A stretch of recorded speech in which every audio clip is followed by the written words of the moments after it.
today where we are actually talking about the possibility of running out of water. If you look at the central part of Bangalore, there's not much we can do, frankly. There's only Alsur Lake that is left. Are we in a position to reverse them? When you depend on a lake for your everyday survival, you tend to maintain it. It seems so obviously wrong, or why did we think that on such a rocky city we don't have soft soil, but we keep trying to dig? Let's say in the midday, in the summer, if you look at the road surface, it's about 65 to 70 degrees centigrade. That's just the surface of the road. If you plant a tree and you're standing under the tree, the road surface comes to 30-35. We don't want 2035 to look that way, right? We want it to look better. We wouldn't have had this impact. And for us, this has been such a learning because policy briefs are so sterile, nobody reads them. That shift has not happened in a more permanent way. One of the best things that I found is to try and do this with your children. We don't know the trees in the back. We don't name them, we don't teach or children what they're called or what their uses are. We feel if you build these over the long term and you graduate students year on year who go out and have this commitment to making a difference, that will hopefully over time add up.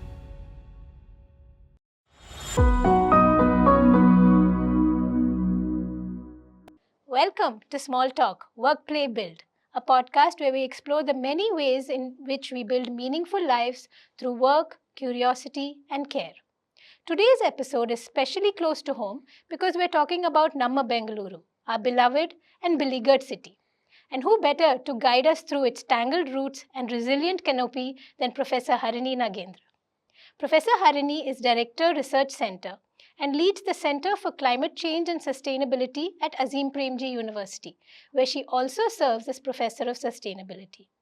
Over the past 3 decades, her research has taken her from forests to city streets, from remote sensing satellites to on-the-ground community engagement. Her work focuses on the dynamic relationships between people and nature in both rural and urban landscapes. She is the author of several widely acclaimed non-fiction books, including Nature in the City, Bengaluru in the Past, Present and Future, Cities and Canopies, and Shades of Blue, which explore urban ecology, water, trees, and the shared memory that lives in the natural world around us. Through these works, she makes rigorous research accessible and deeply human. In 2022, she made her fiction debut with the Bangalore Detectives Club, the first in a 4-part historical murder mystery series set in the 1920s Bangalore. The latest book in the series is Into the Leopard's Den. In this conversation, we explore what it means to steward a city like Bangalore, how academic research can spark community action, and how she's balanced her roles as a scientist, educator, and author. I'm Subha Chandrasekharan, Leadership and Career Growth Coach. And I'm Hasita. I'm a brand consultant and co-founder at Motley Crue. Welcome to Small Talk.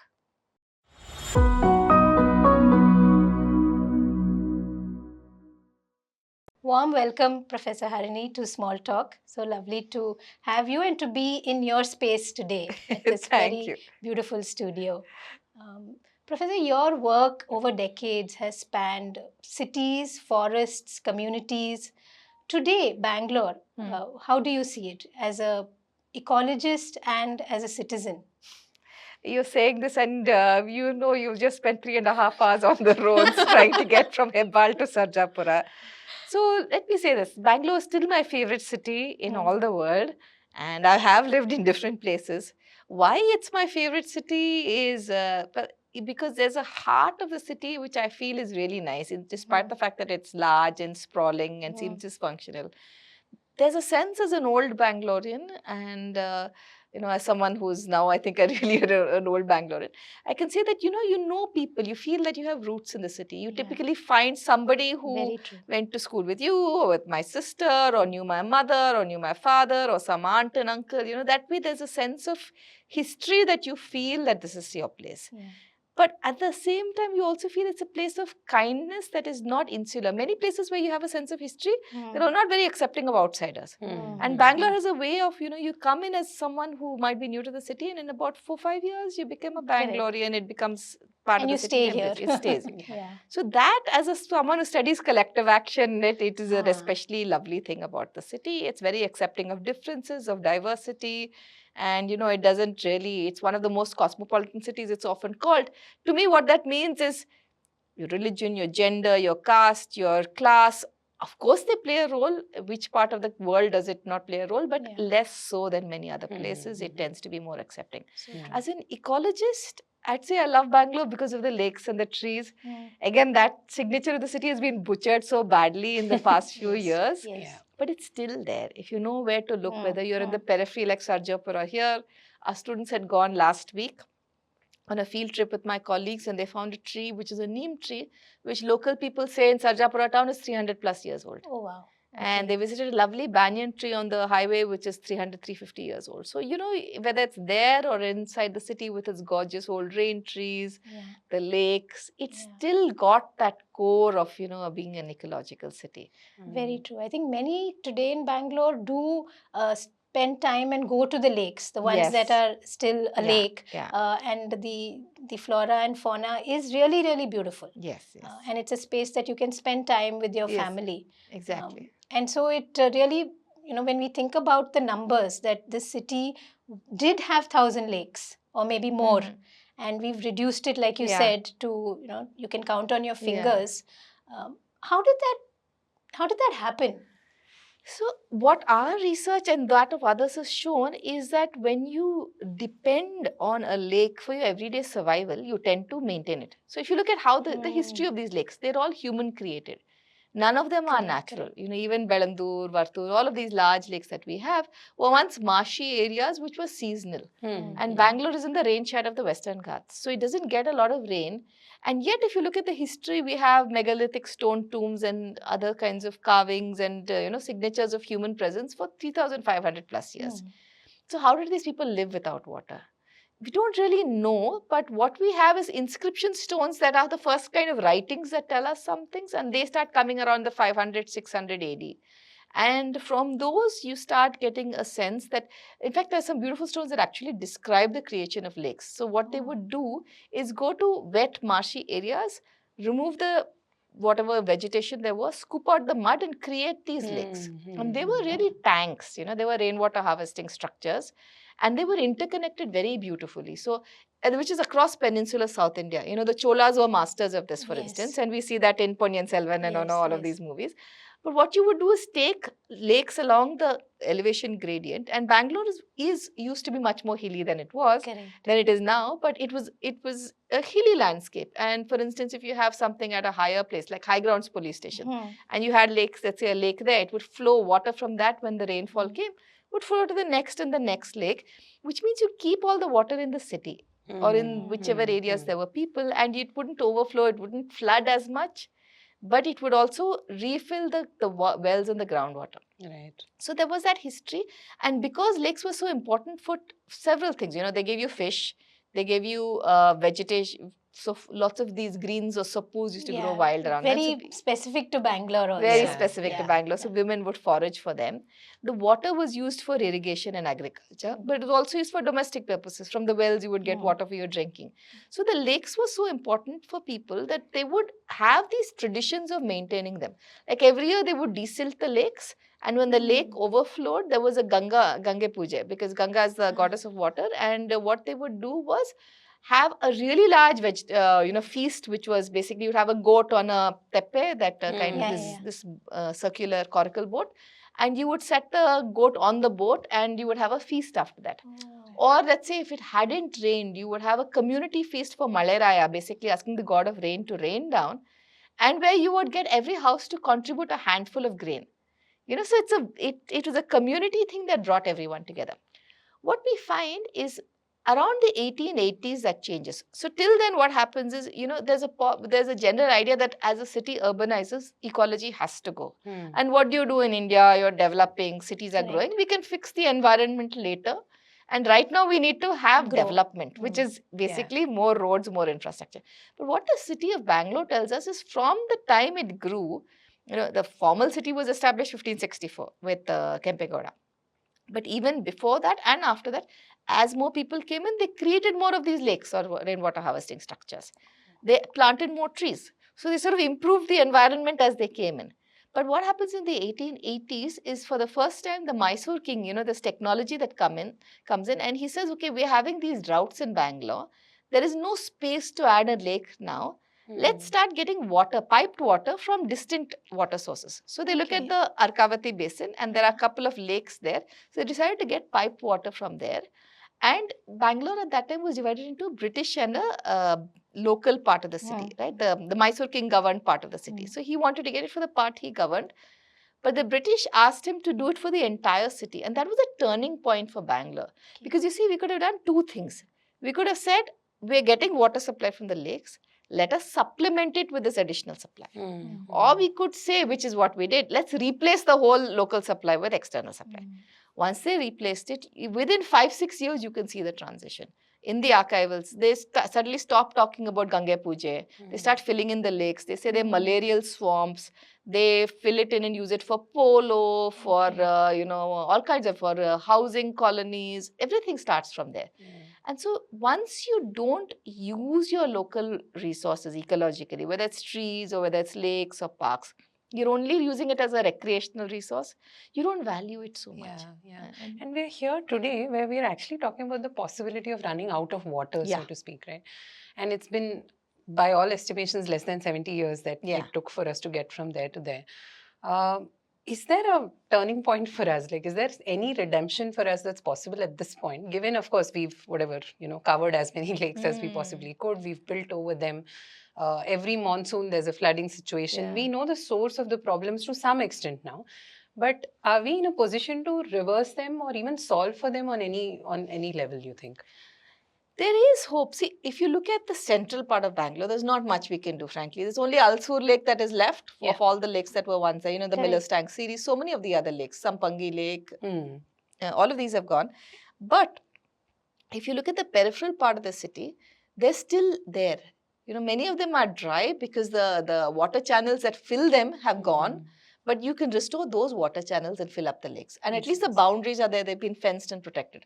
So there is that hope. What you require is government will. And the government can't do this alone unless local communities participate in action. And you require that partnership. Now, if you look at some of the lakes, like the Puttanhalli Lake in JP Nagar or the Kaikondrelli Lake in South, where we are, very close to us, or the Yelahanka Lake, if you look at those lakes, they were actually revived with the help of local communities, and they seem to be still well maintained because there's a partnership between the government and the local communities. But when that partnership breaks down, it becomes very hard. And what we've seen again is this water scarcity that plays a role. So wherever these lake revival has happened, it's been when water tanker prices have gone up, when there's been water scarcity, right? So I think it takes a minute for that connection to happen, because for a long time we're all in that reactive state of, okay, summer comes, we're all competing for the same amount of limited water that's available, and you're just in that zone of saying, how do I get versus, how do we do it for the collective? But that way, I feel the Kaveri water, lovely as it has been for those of us who are now using it, it's now come to the peripheral areas. It's also really reduced the chances of people investing in lake restoration. And we expect the Kaveri to have this infinite capacity to supply us with water, and it doesn't. It's going to also run out at some point. Correct. And this, what you spoke about, this partnership that we need. So you do a lot of research, and then there's policy creation. What has been your experience taking it to those who need to implement these policies, those who need to make it part of our lives as citizens, and even mandate usage, regulation, etc.? It's been, let's say, an interesting journey, which I never know when people are receptive and how long they stay. Working with policymakers is always challenging.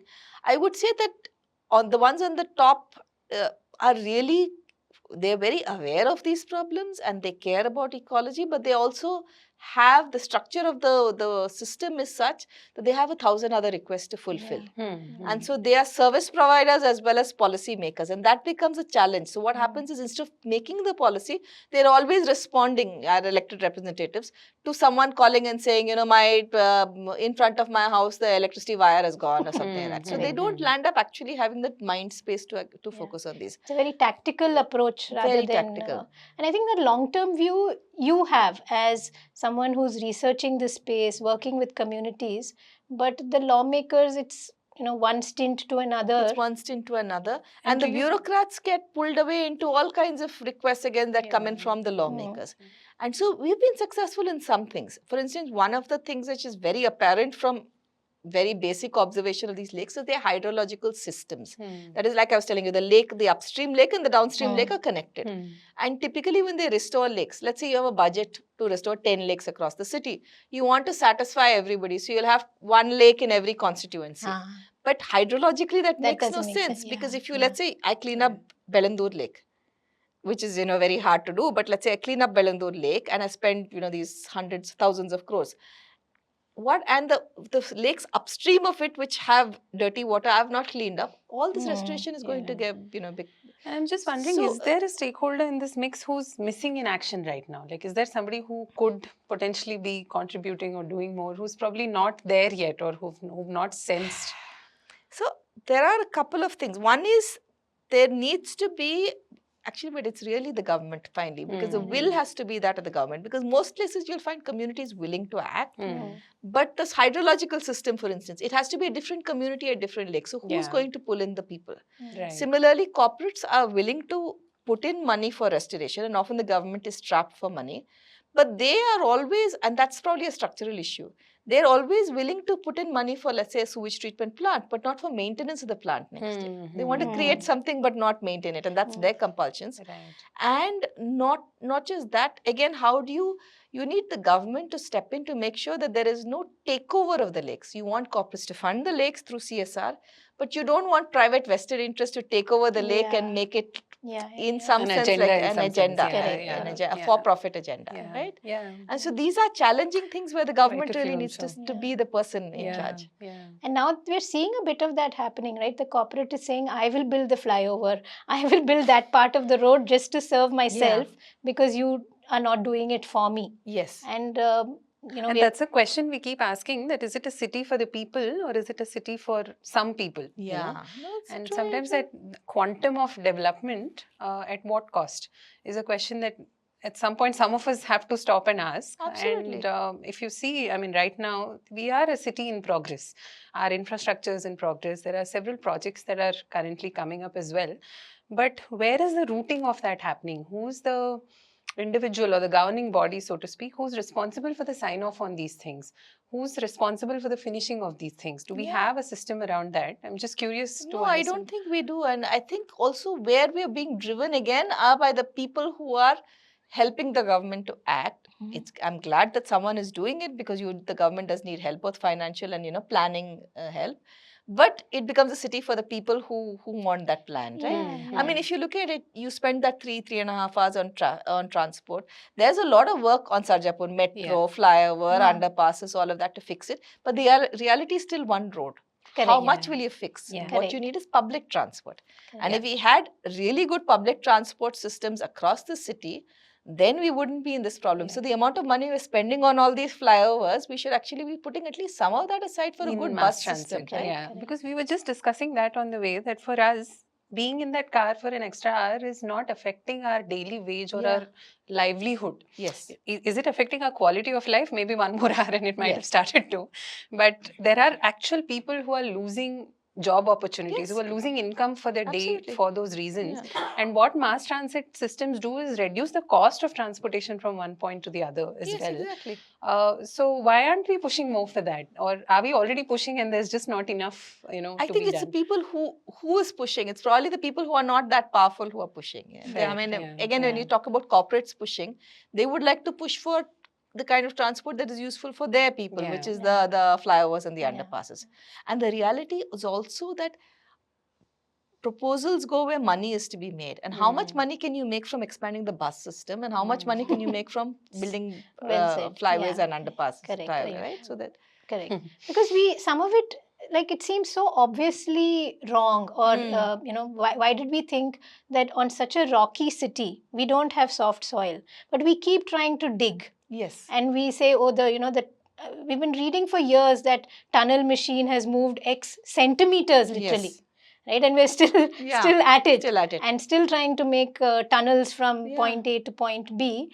And why don't people in power or otherwise see this And why are we I kind mean, there's so many things. I'm thinking, purely from the perspective of climate change. yeah, Where it's hot, it's going to get hotter, and there are going to be heat waves, and it's going to be unbearable for those who don't have an AC following them wherever you go, bubble yeah, AC, yeah. right? And we're cutting roads, cutting trees, we're expanding concrete, and we're concretizing these roads, these white cement, these cement white topped roads, topping, yeah. this white topped cement. Without any trees, they're going to be insanely.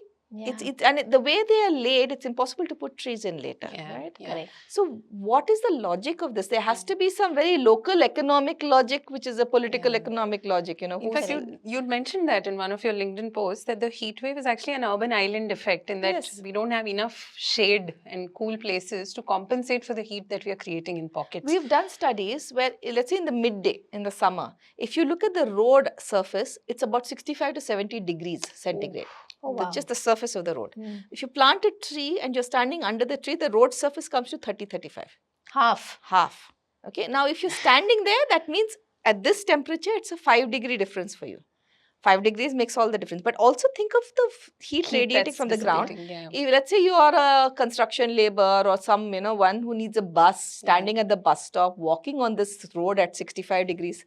How can you actually manage? Look at the heat vulnerabilities, the stress it has on your kidneys, your liver, pregnant domestic worker. What are they supposed to do in this heat? And we seem to be adding, reflective surfaces, more glass buildings, and all kinds of things. And like you said, there's an AC bubble inside where exactly. everybody's comfortable. So I think the people driving the policy from the outside, these sort of para bodies that are helping the government think, are often the people in the AC bubbles. And which is that social separation aspect again, right? And I was reading the statistic that around 2011, we had about 4,000 odd people per square kilometer in the city of Bangalore. But now we have 11,000 odd, which is almost a triple, right? And in that context, when you look at the rapid pace of growth almost, which is mushrooming in different places, say we had to kind of paint a picture of an outlook for the city over the next 10 years. If we do exactly what we're doing now, where are we headed? What is the year 2035 for the city of Bangalore going to look like? Very bad, very unlivable, because more and more gridlocks, more and more traffic jams, more a sprawling city. So the city will probably be twice its size. And I don't know how livable it's going to be in the summers and things like that. I mean, I know many Bangaloreans talking about constantly now you hear people saying the city is unlivable, we should do something. Paradoxically, the heart of the city seems to be better now. Because there's more public transport, there are pavements, you can walk, you can use the metro. And there are parts of the city, like you said, old Bangalore, and for those of us who've studied here or grown up here, where you walk and you see those bungalows and you see the tree-lined streets and you're reminded of how good it was and can be. Yes. But like you said, the outer rings are just concrete. Just concrete and very, very dystopic. I mean, for someone who loves Bangalore so much, I keep thinking, maybe we should move to Mysore because Mysore is what Bangalore used to be. So how do we come back from this, right? Because I think the whole nexus of this conversation is that we are here wanting to do something. We are very much part of this city for different amounts of time and we love it and we care for it. We don't want 2035 to look that way, right? We want it to look better. Where does that begin? Because the other question that also then sometimes comes up in conversations in closer circles is also, but I'm already working 12 hours a day and then I'm wading through this traffic and I'm paying my taxes. Shouldn't it be somebody else's prerogative to do something with that money, right? Which again, I mean, there are so many ways to argue that point, but fair enough, right? Like, I mean, they also are coming from a place of helplessness almost. So if we just, all of us had to take that collective step back, where do we step back to? What do we start considering? And what I'm hearing also from whatever you said so far is that the collaboration seems to be missing, right? We are not all talking to each other enough to be able to create, any kind of tangible change. So how do we start planning for better collaboration? Where do we begin the work? That's, I think, the real important point. And without collaboration, nothing functions. And I've seen this in the city that whenever things happen, it's because a lot of different people come together and then they leverage lots of people with different connections to make something happen. I mean, again, Kaikondali Lake, because I was so involved in the restoration, I can tell you. It took so many people to help plan this. Some people knew the government, had connections with political systems. Some people were architects. Some were ecologists. Some were, just people from the original villages. So they could bridge that gap between the village and the apartments that came later. Everyone played a role in the, that kind of a bridging. But it's also how you leverage different groups. So for instance, someone knew someone in a corporate who could donate money. Someone knew someone in the media. So when government wasn't responding, you got a story planted, not a planted because it was a real story, but you got someone to report it. Right? So a lot of those things have to come together, and we need to have those conversations. On the tax part, I think I've heard this argument very often, but look at the taxes we actually pay. We pay a really small amount of tax compared to, and we want a lot for the taxes that we pay. So I think we need to also, I've heard this so many times. Most of the lakes that you see around you, for instance, you'll find citizens refusing to contribute. They want the lake, they want to walk around it. And I have seen, because I know people who are trying to raise money from ghosts, the same few people will be contributing time and time again. And most people, don't want to contribute. Time becomes, I think, more of a real currency. You should find people who are willing to open their wallets, but time is a big scarcity. What I find is you need local initiatives. And I think people can always start small. So for instance, in wherever you stay, in an apartment complex, layout, or on your road, can you get people together to compost their trash or to find out where their trash goes? Because that's a big part of the problem, we have trash heaps there. Can you figure out ways of planting trees in your neighborhood? Do people even know who their corporator is or their MLA? And can they ask them for places? It's a very important question. And I see, for example, I see my mother-in-law doing that very well. Her generation, in kind of individual houses, she knows who her corporator is. Exactly. She knows, and not to complain, but to fix. Right? Whom to call. And then the Senior Citizens Association will get together and say, hey, this is not okay. But I think for a lot of us, like you're saying, there are so many other things we are also doing. And this becomes, haven't I outsourced this problem by paying my taxes and being a good citizen as much as I can be? And it's the connection again. You're right, because my aunt used to do this in Alsur. They were in a house which over time had become at the bottom of the road, and you had to get it pumped, whenever water came in. But what they would do also is, when there was a festival and you had the women's bhajana mandali, you'd also call the MLA home for prasada and give him food. Yeah, because I was just thinking, it's not just a complaint. Right? In some ways, by going the Zepto and the Instamart route, you're disconnected from the supermarkets in the neighborhood. So this is things. A very similar parallel to that, right? You're not stepping into the neighborhood. How will you know what is going on over there? I see, in places that we've been working, you have a gated layout or an apartment where you will get somebody to spray for mosquitoes. Outside is an informal settlement of labor, and they have a mosquito problem. So someone makes the very ecologically sensible solution, even if you're not thinking socially.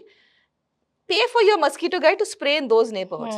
Why should we pay? We are paying for taxes. That's the government's job. Mosquitoes are going to come from there to here. But also, as you want your children to be safe, there are children playing there that should be safe. It's not their fault that they have the children of someone who can't pay. And absolutely, the disconnect, and I think they're all not bad people. It's just that they have not walked out, seen those children. Very true. And if they see them, then they're not going to see us. We had a very similar, we had before the rain some amount of flies, etc. And we made sure the apartment complex is cleaned thoroughly. But there's just outside 3 pani puri guys and, throwing trash on the road, etc. But we don't want to clean that. Right? That's a road problem. That's not our problem. Exactly. But also, we keep talking so much about work from home and the pandemic kind of, galvanizing and making us realize that a lot of us can actually work from home, and we don't have to probably move as much as some of the others. From your data around that time, are you seeing any tangible difference in the kind of air quality, the kind of quality of life from around the time when most of us were, obviously the pandemic is an event in and of itself, and we can't expect, that everyone was happy. That was not the point. But do you see that the roads were cleaner, the air was better?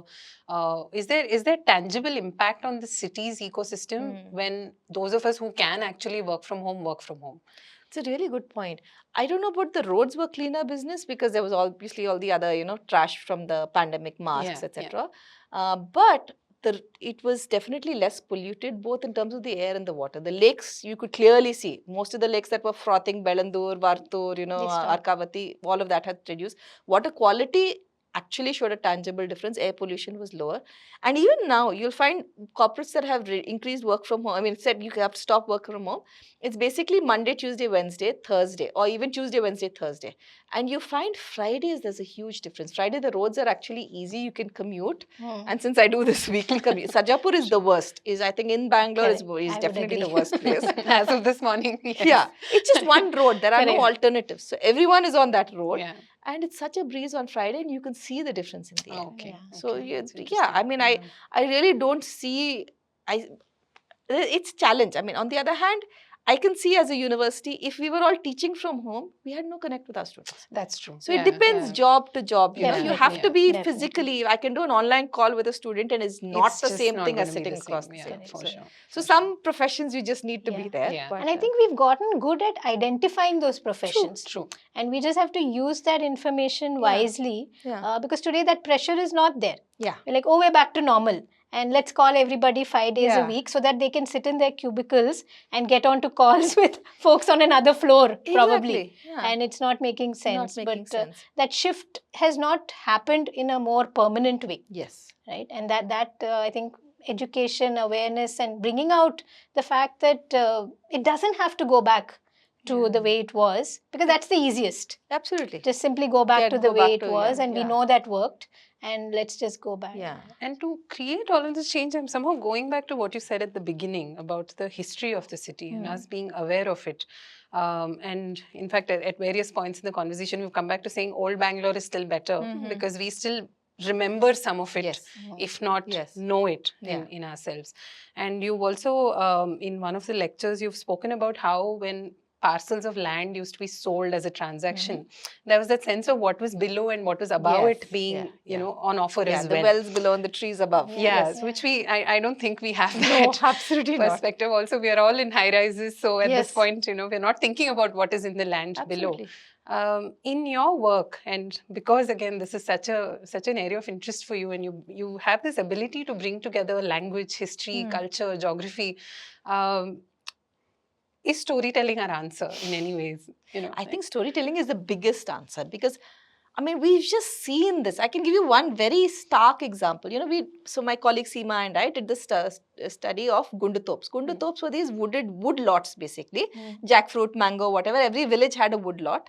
And if you look at oral histories, they say it started in Hyder Ali's time because Hyder and Tipu were very big on encouraging local markets. Okay. So when you had a half day, you know, in a bullock cart, you need a wooded grove in the sun, you know, to sleep and take shelter. So they had these wood lots across. Now, if you look at that across the city, they've disappeared. You'll find Gundutop layout or something which talks about a layout, but there's no top. Okay. So we did this study. And we've always believed in policy briefs to talk to the government. But here, just for one of the villages, which used to have a top, which they had protected, but they transformed it into a very gated landscape park. So we created a story, and a very kitschy story about there's a woman, Lakshmamma, who's from the village. She comes to the city, gets married, goes back. The grove is gone. There's a tree, which is Maranna. So Maranna and Lakshmamma settle down to have a conversation. And we got lots of lovely stories from all of these groves. So there was the Pandavas used to play here. Somebody else said something else. We put all of this into a story, and we had a bilingual, Kannada one side, English one side, and we got our students to illustrate. So it's like a little photo story. We thought we'll give it to the village, and we created a PDF and put it up. But then the government asked us for 6,500 copies, 4,500 copies for all the panchayat libraries. We put that in there. Then the MNREGA, the people who are looking at that said, this is such a beautiful story. I used to have a top near my house. I was in Shimoga. I was in Chitradurga. I was in this part of Karnataka. I know about these. And then they passed a government order to say that let's try and use MNREGA funds to revive Gundutops across the city, across the state. Wow. COVID came, so you know it's a program that is moving. But my point is, if we didn't have that story with its visuals and that, you know, little story of Lakshmamma talking to Maranna, we wouldn't have had this impact. And for us, this has been such a learning because policy briefs are so sterile, nobody reads them. True. But you have a little book. And then you're excited. Yeah. And I'm realizing that, you know, we have forgotten or we don't know so many of these stories, especially when it comes to places. Yeah. right? Like we've revived a lot in terms of grandma's recipes and grandma's way of making something, etc., in the house. But I think now a it's lot time more. to extend that Yeah, radius really, into the neighborhood. to the I feel like, community, you know, right? yeah, And yeah. do you even know what this locality was? Yes. Because many, like you said, it's a layout now. And many don't even know the name, what it means, what or it means. you know, for so long, like Aarti Nagar, no one knew the R and the T were actually for Rabindranath Tagore, right? It's just a place that you go it's just to. you call it Aarti Nagar. Yeah, you just call it Aarti JP Nagar. is the Jayaprakash. Who is Jayaprakash? Correct. Nobody knows. Right? And It's to be MG Ma, Gandhi. You know, we have forgotten about Gandhi. yeah, So yeah. Only because he's in every city, we Yeah. know that there is It must be an important road Yeah. somehow. Yeah, yeah. yeah. And to be fair, I mean, that onus is also on us to tell those stories to the newer generation and Yeah, that's true. communicate it. Yeah. Yeah. I think there's a missing piece there that storytelling beautifully fits. Absolutely. And if you look at, you know, so for instance, Intac organizes these lovely heritage walks, and so many other, there are these other places that are they're always sought after and they're always full, right? So you get a sense that people want to know about their heritage. But the walks are really picking up, right? Yeah. We want to see that you know, I think, like those of us who are old Bangalore, you keep talking about it, show us the beauty that you claim exists, and it does exist. And I'm realizing that we are all part of so many social contexts where I know we've all complained about the amount of time it took to get there traffic-wise, or the amount of, pollution that was there. Maybe it's time we spend those 10 more minutes talking about what do we do about it. Yes. And just wait for those solutions to organically evolve, because you never know what information could come from You know, one there. thing is, I mean, I just speaking as a parent, and I know you'll sort of resonate with this. One of the best things that I found is to try and do this with your children, because we all have weekends that we want to do things with children. Correct. Yeah. We want to get them out of the house, out of gadgets, away from the TV. And then this is a lovely thing to do with your children and your friends' children. Yes. Because it's a way for you to get together and go discover, So we've done things like, can you map the trees in your neighborhood? Yeah. Or can you find where the wells were, open wells? Or can you find where your old Ashwath Kattes, these old trees are? Or a hero stone. And if the kids go in that and you investigate your neighborhood, you can call it a treasure hunt and make these lovely stories. Then it becomes really exciting. And for you, it's not wasted time, because you've created bonds with your children and their friends, which we've all learned something. we've all learned. And coming to your beautiful fiction writing, Kaveri in the 1920s, it was so magical, because you're reading about, she's walking from Basongudi or she's taking a bullock cart somewhere, and I could actually visualize those roads and lanes, and also about, she's talking about trees in the backyard, and we don't know the trees in the backyard. We don't name them, we don't teach or children what they're called or what their uses are. I realized this. I'd gone to my homeopath and my daughter was with me, and he said, eat seasonal vegetables, and she blinked, and I realized because now you don't go to the local market and to see figure out what's seasonal. And even if you go, you'll see go to the same four vegetables. Demand meets supply. As a hostel kid, we were so aware of season, because in that season you would get so much of one vegetable. That. Right? And you're like, okay, I know, I've got it. This is the season for this. But now you get everything all through the year, especially in metropolitan cities. But I think the series, the Bangalore Detectives Club, the nuances in that, and we were talking about it, Kaveri, the protagonist, I mean, there is so much to her. The layers of this young girl at that time in the 1920s, probably married at the relevant age of the time.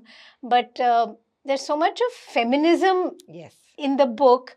That is just beautiful, right? A supportive spouse, the girl who wants to learn, she wants to do math, and she wants to be part of that community in so many ways, break those caste lines, right? Where did that story come from for you? So she came into my head fully formed as a character. But if I think of some of the experiences that probably inspired that, it's a lot of the women in my own life who couldn't get to work or study as much as they wanted to. So my own grandmother, who's born in 1908, probably would have been around Kaveri's generation, got married at 12 and raised a large family, 7 kids. She could read and write Sanskrit, Tamil, Kannada, English, Marathi. Wow. And a bit of Hindi, And she was a formidably intelligent woman, but who could, and married a school teacher, which is where I guess she continued to learn, but never could put those talents to use, right? And then my mother and mother-in-law, both in those days, in the 60s, went to hostels and did a degree, an undergraduate degree in botany.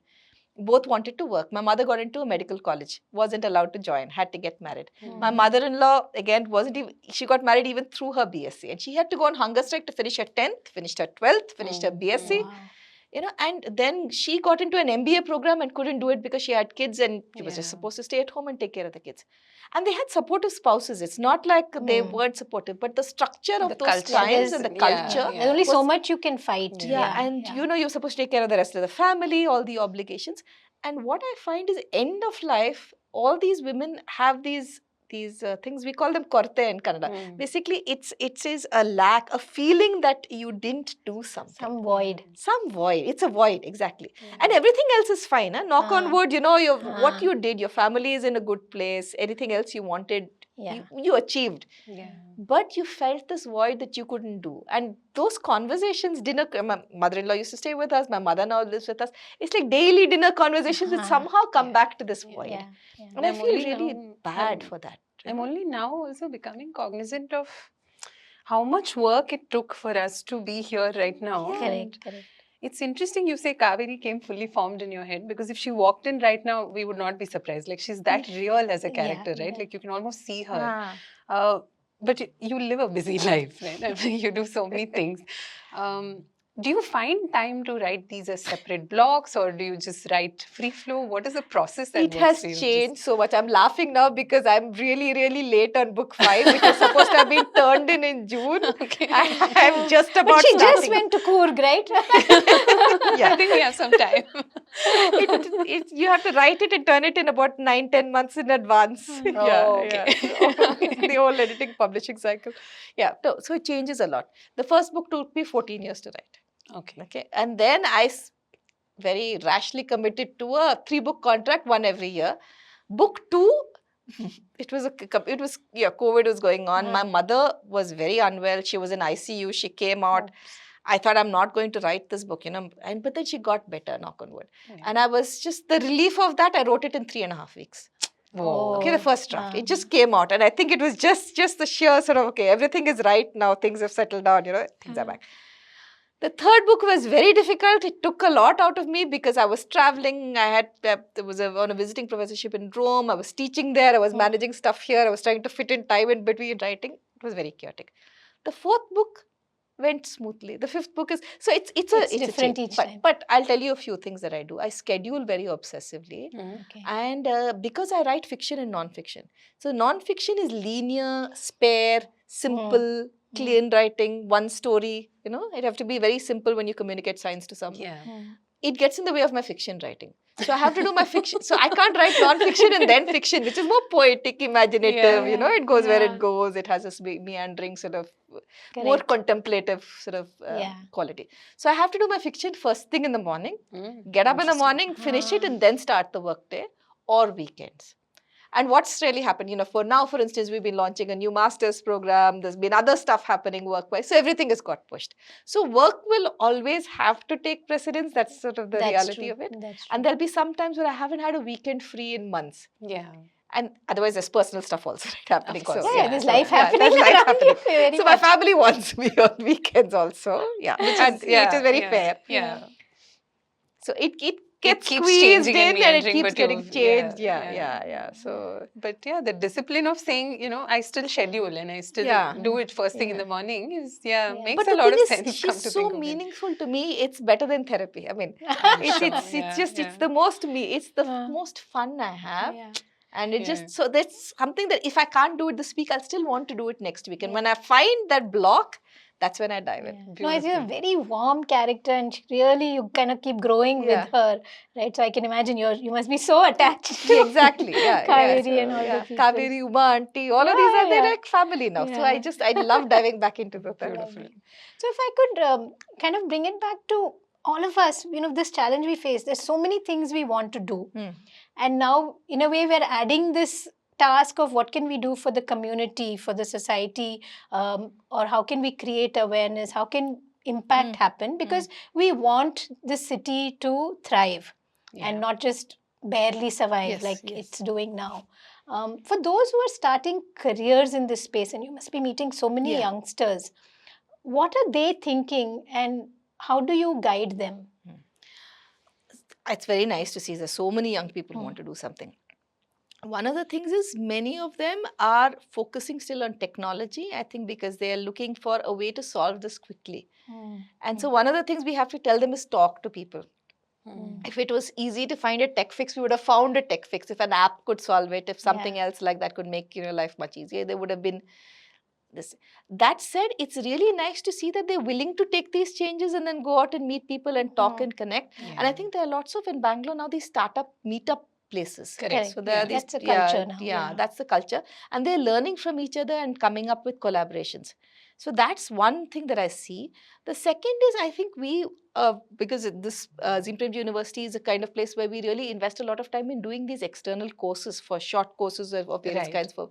We find so many people taking them. Like my colleagues have done these courses, 3-day courses on understanding air and water pollution. It's a complicated issue. What is in your water? What's in your air? How do you understand? So many people are coming in. Apartment association, resident welfare associations, homemakers, engineers, entrepreneurs, all coming together. And then we find at the end of the 3rd day, they're learning from each other as much or more that we have given to them. Right? So I think that is what I find very still, interesting. People are willing to work together. And if you talk to the people, so there's one thing you could do: stay in your daily life, you go work, come back, just the day, running the day, and we've all been there. It's so hard that you kind of just drop into bed exhausted and you get up the next day, right? But you have this dull migraine, this feeling of hopelessness, this cynicism, you're not really happy. And then if you take out some time, somehow from your own personal time, which is non-existent, but you take out that time and you do something for the city or for a community, you find you sleep better and somehow you're happier. And you've seen that, right? Very true. Very true. So it seems at the worst that there's this dull sense of depression that doesn't lift and you have no time to do anything else. But if you somehow push to carve out that time, just in meeting someone else who's doing something and doing something with them together, it's a powerful feeling, right? Which makes you feel better. And that gives you the energy. Very true. I think even just that simple storytelling, like today, that one bit you said about the interconnectedness of lakes, right? It's that image has stayed with me, and I think I will definitely go read up more, talk to people about it. Like, hey, you're cleaning here, but what's the upstream? What's the downstream? How can I help you know more? Right. I think that question, how can I help you know more? Because sometimes it can feel like an us versus them, and I have my own priorities and they have their own. But I think that sense of shared ownership, it really, you have to get out of your head and you have to get out of your house, and only then it's possible. It's interesting in the podcast. It's called Small Talk Work, Play, Build. So usually, we talk a lot about work. And then, what is play? And I think Kaveri is a lot of your play, right?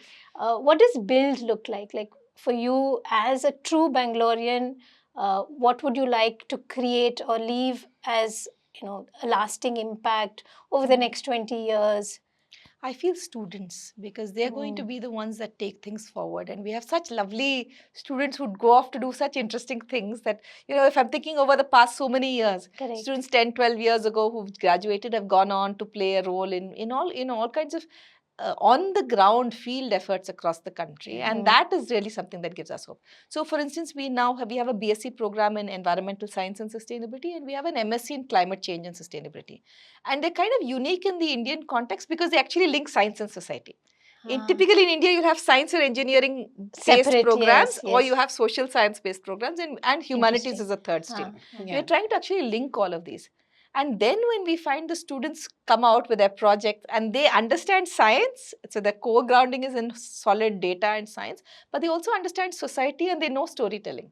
That's our attempt. We create these. So that's where we're building.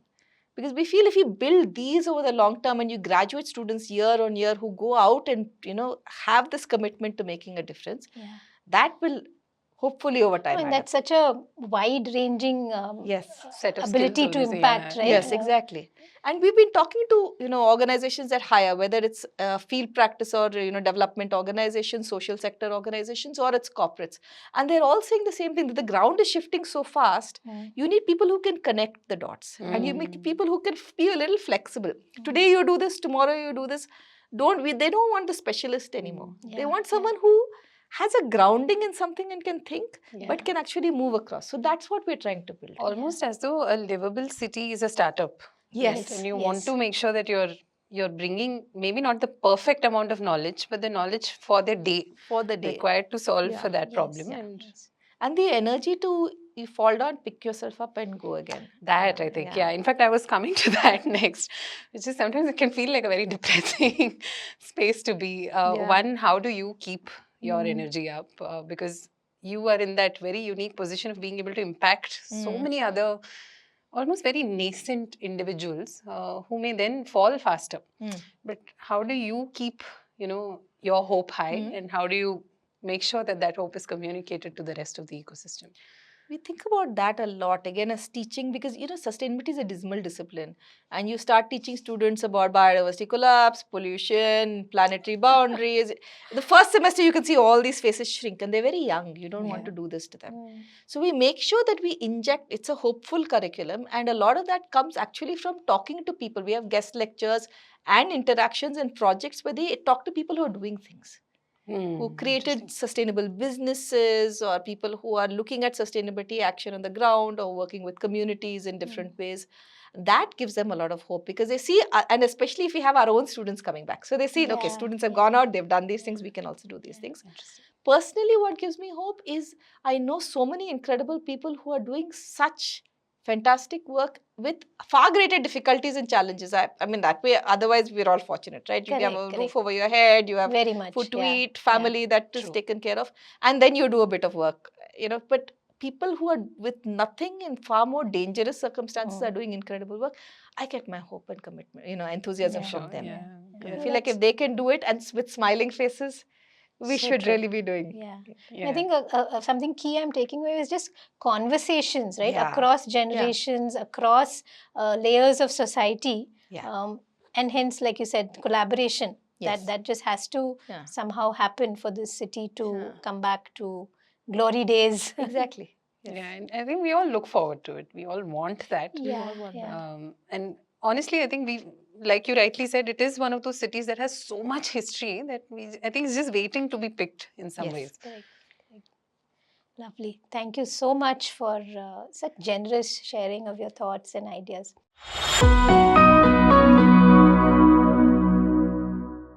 What would you like our listeners to either read or watch or listen? Something that has left a huge impact on you. So Intertidal by Yuval Navis. So that was one of the books that I would say, because it talks about Chennai so beautifully, and you get the ecology, but you also get a sense of the fact that there is, a justice element to this ecology, and I think he weaves all these stories together beautifully. Lovely. We'll all take a look at that. Thank you again so much, Professor Harini, for your time. It's been lovely being here. It's been a pleasure. Hosted by you. What an uplifting conversation. Thank you so much. We really appreciate this. Thanks. Thank you.